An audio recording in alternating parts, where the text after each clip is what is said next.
죽음에 관한 상상. 사람이 죽으면 장례라는 걸 치른다.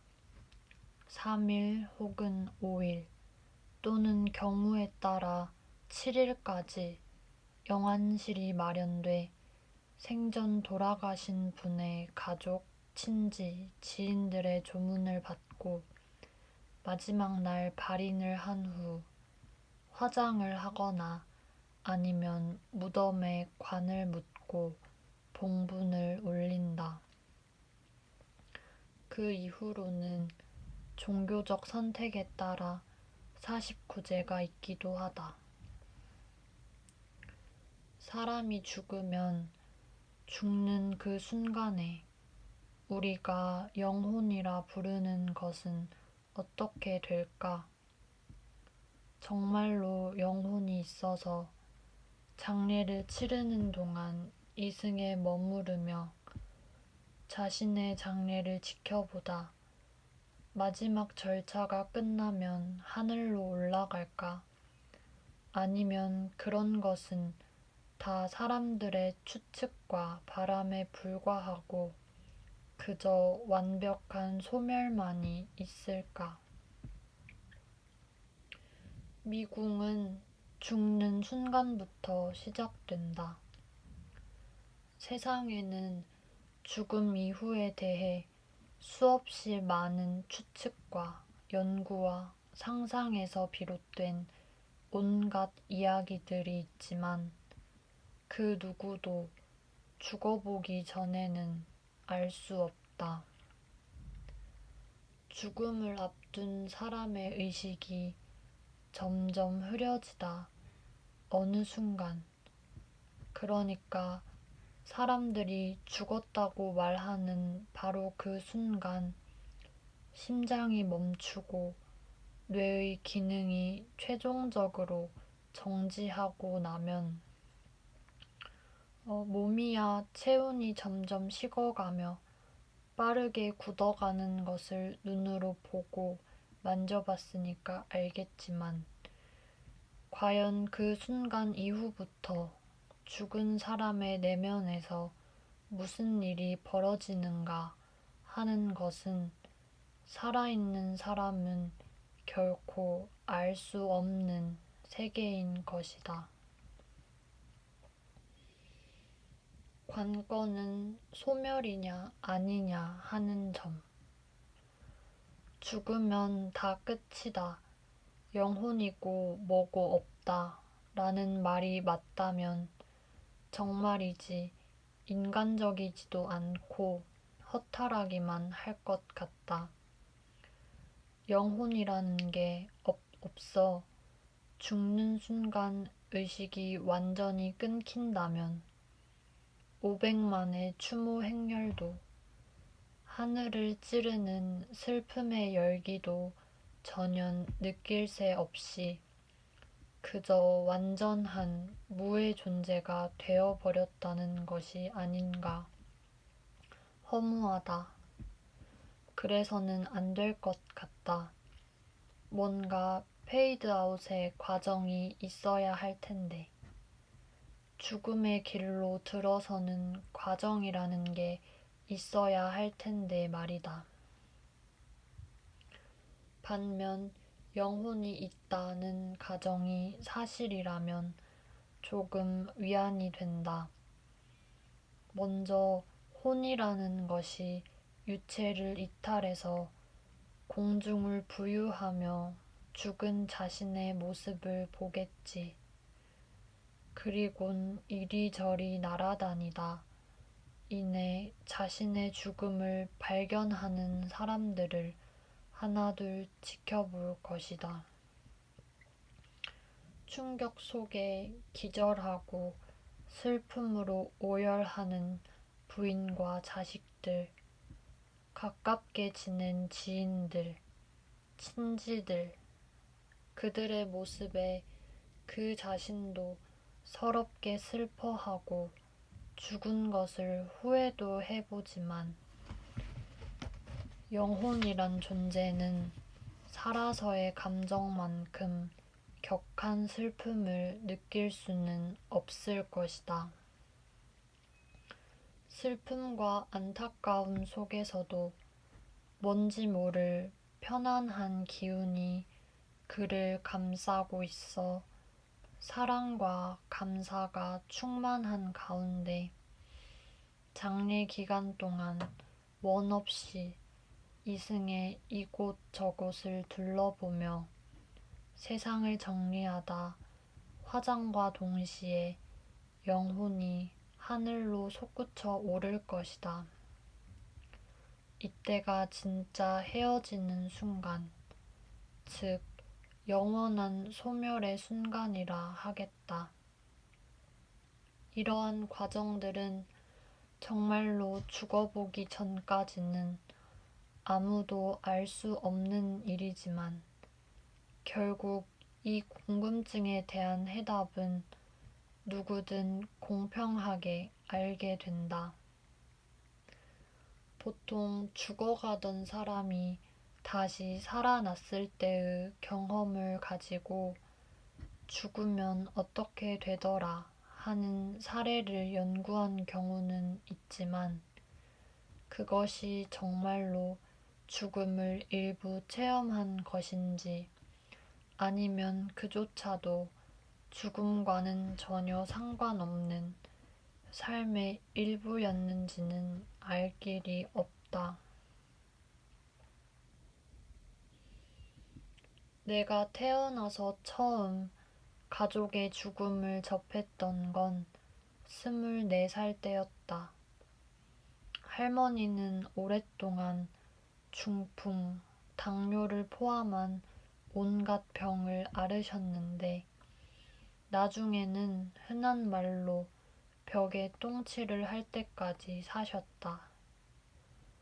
할머니의 병치레가 워낙 일상적이었기 때문에 식구들은 별다른 긴장이 없었고 나 또한 그런 할머니가 어쩐지 영원히 사실 것만 같은 기분으로 지냈다. 때문에 할머니가 돌아가시기 전 몇 해 동안 난 영락없는 불효자였다. 어머니가 안 계실 때면 할머니의 대소변을 받기 위해 철제 변기를 할머니 엉덩이 밑에 받쳐드리고 다시 그것을 꺼내 화장실로 가져가 변기에 내용물을 쏟아내는 일들은 내 몫이었는데 나는 그것이 짜증나고 싫어 할머니에게 소리를 지르고 화를 낼 때가 많았다. 그렇게 일상 속에서 할머니가 돌아가셔도 별로 슬프지 않을 것 같다고 되뇌며 살았지만 종결의 순간은 기어이 다가왔다. 어느 날 할머니의 임종이 다가왔음을 느낀 어른들은 내게 금강경을 사오라는 심부름을 시켰다. 난 인사동 조계사 근처에 있는 불교용품 파는 거리에 가서 그중 관음사라는 곳에 들어가 적당한 테이프를 골랐다. 그런데 그때 왜 그랬는지 갑자기 울음이 터졌다. 지금도 기억나는 건 무언가 태어나서 처음 경험하는 어떤 강력한 이별과 슬픔의 기운이 나를 엄습했다는 거다. 나는 그것을 감당할 수가 없어 집으로 가서는 누워있는 할머니 곁으로 가 서럽게 울어댔다. 어른들은 내가 할머니를 얼마나 끔찍하게 생각하면 저렇게 통곡을 하냐고들 했지만 사실은 미안하고 죄송함에서 나오는 회한의 눈물이었다. 이제 가실 시간이 되어 할머니의 자식과 손자들이 전부 모였다. 아버지는 아는 경찰들에게 연락해 사망신고 절차에 관해 부탁을 하시고 서울대학병원 영안실을 예약하는 등 분주하셨고 고모들은 눈물을 찔끔찔끔 흘리며 슬퍼하는데 내가 맡은 일은 오랫동안 굳어버린 할머니의 굽은 다리를 펴드리는 일이었다. 어른들이 너나 할 것 없이 몸이 펴진 채로 돌아가셔야 한다면서 할머니의 무릎을 힘껏 누르라고 시켰기 때문이다. 마침내 할머니의 숨이 차오르기 시작하는데 할머니는 숨이 멎어가면서도 내가 무릎을 누를 때마다 깜짝깜짝 놀라며 눈을 뜨셨다. 어른들이 그래도 누르는 것을 멈추지 말라고 해 나는 펴지지도 않는 다리를 몇 번이나 눌렀지만 나중엔 다들 그것을 후회했다. 그냥 편안히 돌아가시게 놔둘 걸 그랬다고. 나는 열심히 무릎을 누르며 울면서 할머니에게 말했다. 할머니 죄송해요. 더 잘해드릴걸. 내가 잘할걸. 이윽고 아들 둘과 딸 넷을 낳으시고 그 자식들이 다시 수십의 손자 손녀들을 낳아 저마다의 삶을 살게 한 할머니는 80 몇 세를 일기로 하늘나라로 영면하셨다. 할머니도 처음부터 할머니는 아니었을 것이다. 할머니에게도 어린 시절과 처녀 시절, 새색시 시절, 자식들을 하나둘 갖기 시작하던 풋내나는 주부 시절이 있었을 것이고 그 모든 시절을 거쳐 마침내 할머니가 되었을 것이다. 그리곤 건강한 몸으로 평범하게 노년을 보내지는 못하시다가 마지막으로 손발을 못쓰게 될 정도로 불편한 순간을 살다 그렇게 가셨다. 떠들썩한 장례를 마치고 작은아버지, 고모들까지 다 돌아간 후 우리 가족들은 혼자 남은 할아버지를 걱정하며 집에 모여 있었다. 장례를 마치고 처음 방에 들어선 순간 할머니가 안 계신 방 안이 어찌나 퀴퀴하고 어두침침하던지 이곳에서 할아버지 혼자 어떻게 지내실까 와락 걱정이 들던 기억이 난다. 죽음이 사람을 슬픔으로 열오르게 하는 건 다시는 볼 수 없는 영원한 헤어짐이기 때문이다.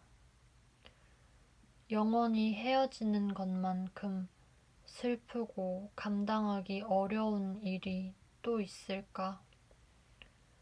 그런데 지금도 잊을 수 없는 건 당시 나에겐 슬픔도 슬픔이지만 문제는 슬픔의 지속 기간이었다.